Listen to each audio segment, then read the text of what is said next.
Kakatapos ko lang mag-high ng 40 pirasong chicken McNugget sa batang mataba na si Luka Doncic. Alam kong masisiyahan siyang kumain yan.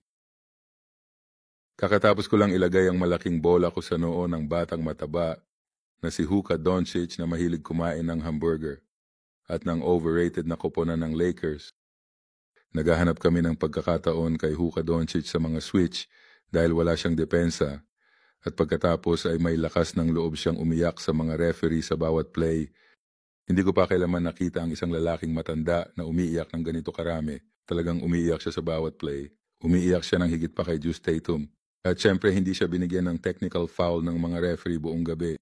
Sobrang nakakabaliw ang pag-glaze na yan. Kailangan kong maging tapat. Kailangan talagang bawasan ng mga referee ang pag-glaze.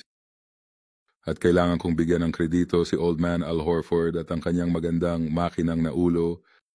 Pinahirapan niya sina Lebron at Luka buong gabi. Ang lalaking ito, halos 40 taong gulang na. Talagang pinagsabihan namin sila ng masakit ngayong gabi. Manatiling mapagpakumbaba mga tagahanga ng Lakers.